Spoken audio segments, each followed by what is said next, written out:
Perkenalkan, saya Erika Esa Kantona, NIM 20155.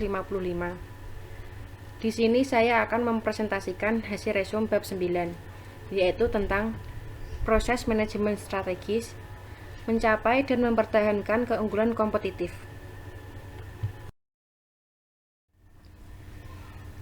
Di sini saya akan menjelaskan beberapa materi bab 9, di antaranya 1. Manajemen strategis. Menjelaskan pengertian manajemen strategis. Apa itu proses perencanaan strategis? Tahapan proses manajemen strategis. 2. Visi dan misi perusahaan. Apa itu perbedaan visi dan misi? Mengapa visi dan misi penting untuk strategi perusahaan untuk mengembangkan keunggulan kompetitif? Contoh visi dan misi perusahaan. 3. Peran analisis strategis dalam merumuskan strategi. Menjelaskan pengertian perumusan strategi. Mengapa analisis strategis penting untuk perumusan strategi? Mengapa perumusan strategi menduduki posisi penting? 4. Tujuan strategis dan tingkat strategi. Menjelaskan tujuan manajemen strategis. Apa saja tingkatan strategi? 5. Merencanakan tindakan tegas untuk menerapkan strategi. Menjelaskan pengertian perencanaan. Mengapa manajer merencanakan strategis? Bagaimana tahapan rencana strategis? 6. Mengukur dan mengevaluasi kinerja strategis. Menjelaskan pengertian pengukuran kinerja strategis. Mengapa evaluasi kinerja penutup siklus strategi? Apa tujuan pengukuran kinerja?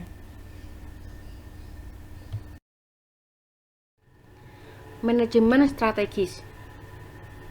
Manajemen strategis adalah proses menetapkan tujuan organisasi, pengembangan kebijakan, dan perencanaan untuk mencapai sasaran tersebut, serta mengalokasikan sumber daya untuk menerapkan kebijakan dan merencanakan pencapaian suatu tujuan organisasi. Proses perencanaan strategis, yaitu cara sistematis atau yang timbul untuk melakukan perencanaan strategis dalam organisasi, melalui penilaian awal, analisis menyeluruh, perumusan strategi, implementasi, dan evaluasi. Tahapan proses manajemen strategis. 1. Perumusan strategi. Tahap awal yang dilakukan pada proses manajemen strategi seperti pengembangan visi dan misi, identifikasi peluang eksternal organisasi, menganalisa kekuatan dan kelemahan internal, merumuskan tujuan jangka panjang, menghasilkan strategi alternatif, dan memilih strategi tertentu untuk mencapai tujuan. Pelaksanaan strategi. Pada tahap ini dilakukan pengembangan strategi pendukung budaya, struktur organisasi yang efektif, mengatur ulang usaha pemasaran yang dilakukan, mempersiapkan anggaran, mengembangkan sistem informasi, serta menghubungkan kompensasi karyawan terhadap kinerja organisasi. 3. Evaluasi strategi. Tahap pengawasan terhadap seluruh aktivitas perusahaan. Apakah sudah berjalan dengan sesuai perencanaan strategi yang dipilih, menggunakan metode analisa, perbandingan kondisi pencapaian aktual yang dibandingkan dengan perencanaan awal. Visi dan misi perusahaan. Perbedaan visi dan misi. Visi adalah gambaran dan tujuan suatu lembaga atau perusahaan di masa depan, sedangkan misi, cara untuk mencapai tujuan tersebut. Kadangkala, misi perlu dirubah sedemikian rupa jika visi belum juga tercapai. Mengapa visi dan misi penting untuk strategi perusahaan untuk mengembangkan keunggulan kompetitif? Jika suatu perusahaan tidak dapat membuat rencana atau strategi kecuali perusahaan tersebut tahu apa yang ingin perusahaan capai. Visi dan pernyataan misi bersama adalah mendefinisikan mengapa perusahaan ada dan dalam mengembangkan rencana untuk mencapai apa yang ingin dicapai perusahaan. Contoh visi dan misi perusahaan. Visi dan misi Bank Mandiri. Visi: menjadi partner finansial pilihan utama Anda.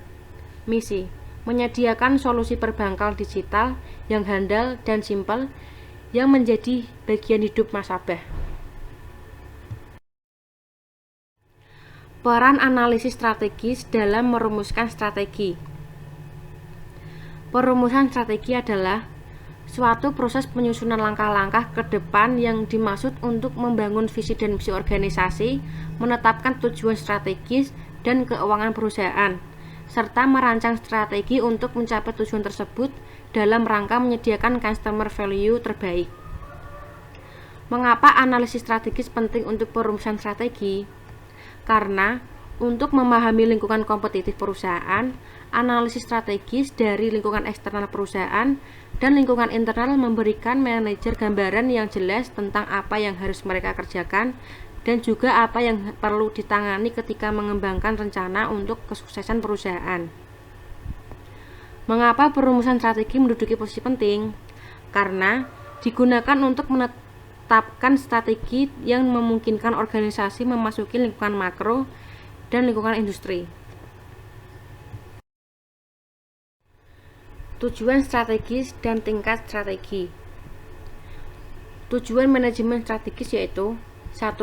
Memberikan arah jangka panjang perusahaan yang akan dicapai. 2. Membantu perusahaan beradaptasi pada setiap perusahaan. 3. Membuat kinerja perusahaan menjadi lebih efektif. 4. Mengaplikasikan dan mengevaluasi strategi yang disepakati dengan efektif dan efisien. 5. Membuat strategi baru untuk menyesuaikan dengan perkembangan lingkungan eksternal. Tingkatan strategi. 1. Strategi korporasi. Strategi korporasi menangani seluruh ruang lingkup strategis perusahaan, terutama dalam menentukan tujuan dan sasaran suatu perusahaan. 2. Strategi unit bisnis. Strategi yang digunakan untuk mencapai tujuan dari setiap unit bisnis seperti unit bisnis layanan, produk, divisi, ataupun anak perusahaan. 3. Strategi fungsional. Strategi yang dirumuskan secara spesifik pada area fungsional tertentu untuk mendukung strategi unit bisnis. Merencanakan tindakan tegas untuk menerapkan strategi. Perencanaan. Perencanaan adalah kombinasi dari memutuskan apa yang perlu dilakukan, mencari tahu bagaimana melakukannya, menetapkan peran kepada orang-orang dan memberi mereka sumber daya untuk menyelesaikan tugas mereka, dan mengawasi pekerjaan untuk memastikan itu dilakukan dengan benar dan tepat waktu. Mengapa manajer merencanakan strategi? Karena ketika manajer membuat strategi, mereka membuat rencana untuk bagaimana perusahaan mereka akan bersaing di pasar dan tindakan apa yang harus dilakukan perusahaan untuk bersaing. Tahapan rencana strategis. Tahapan analisis. 1. Mendefinisikan fungsi inti perusahaan. 2. Melakukan analisis pada lingkungan. 3. Menentukan visi perusahaan. Tahapan perencanaan. 1. Menentukan tujuan jangka panjang. 2. Penentuan sasaran. 3. Mengidentifikasi ukuran kinerja dan target untuk setiap tujuan. Tahapan implementasi. 1. Mengembangkan rencana operasional. 2. Membuat kinerja rencana aksi. Tahapan penilaian. Penilaian dapat meliputi beberapa aspek, seperti proses terkait dengan kinerja perusahaan, kepuasan konsumen, kinerja karyawan, dan kepuasan karyawan. Mengukur dan mengevaluasi kinerja strategis. Pengukuran kinerja strategis. Pengukuran kinerja strategis adalah sistem akuntansi yang digunakan oleh manajemen puncak untuk mengevaluasi manajer unit bisnis strategis. Mengapa harus melakukan evaluasi kinerja untuk menutup siklus strategi? Karena apa yang dilakukan manajer dengan umpan balik yang mereka dapatkan dalam proses evaluasi, ketika seorang manajer membandingkan kinerja dengan standar, ia memutuskan apakah kinerjanya dapat diterima atau tidak atau perlu ditingkatkan.